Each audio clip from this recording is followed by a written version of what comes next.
As we continue the liberalization of the West, we're now going to see how the Vietnam War became the focus of counterculture protest.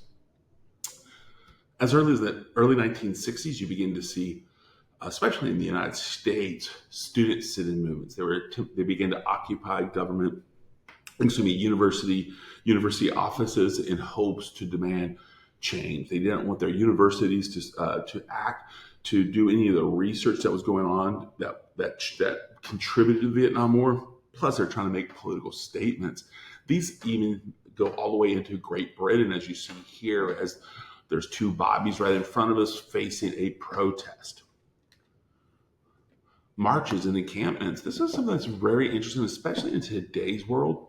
Many of the presidents today, they may have actually been active in the late 1960s and early 1970s in protest encampments at universities such as Tulane, Columbia, Oxford, and these encampments once again were more where the sit-ins were a temporary area. The encampments became almost a more permanent protest, where they would actually set up camp outside and occupy areas.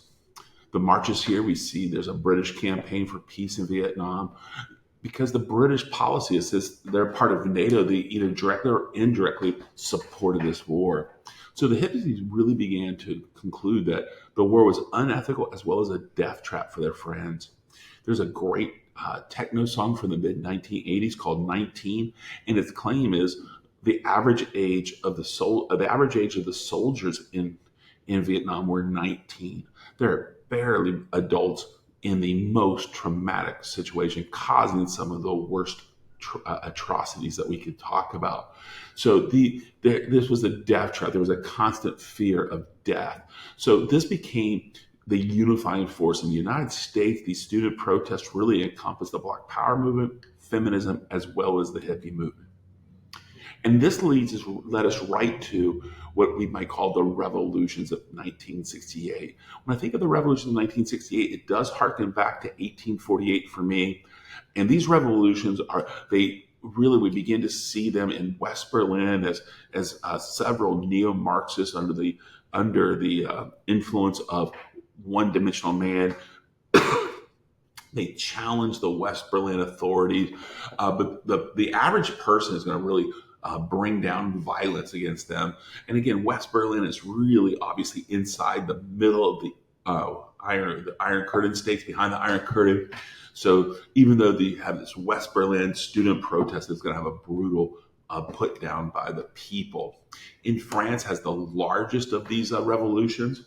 It is Charles de Gaulle who had gained a lot of fame and support in the early 1960s with his withdrawal from NATO, non-alignment movement, and economic expansion. By 1968, those economic expansion really had slowed. There was economic chaos, and the French students stormed the streets, challenging the idea of what Charles de Gaulle is. Despite Charles de Gaulle being able to utilize the army to put down these revolts, by 1969 he's forced to resign, and he died soon after that. And that really created a reaction towards de Gaulle's reactionary conservative policies.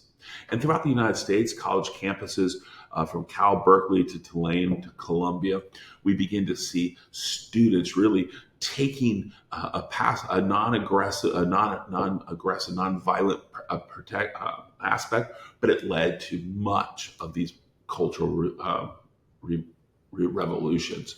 Despite the revolutionary activities, and there's this real hope of moving to a kind of a new world order based at the grassroots, the schism within the intellectual and student movements really stalled the movements. Many of those student protesters would eventually find themselves in a 9-to-5 job with good benefits and kind of moving towards, they're going to be called what we call the Reagan Democrats. And then the more radical intellectuals, they will shift to a left-wing violence. And we see that in Italy and in France and even in the United States. And we begin to see that. And once the violence begins to have an uptick, That's when middle America decided enough was enough. And really, we begin to see this slow movement towards conservatism that will actually lead us right to the 80s Reagan Revolution. The hippie counterculture collapsed into a younger boomer generation that sought career driven life. And they eventually become the yuppies. The yuppies is a play on the word. This would be the younger boomers who really think they have their act together. And that's going to pause us here.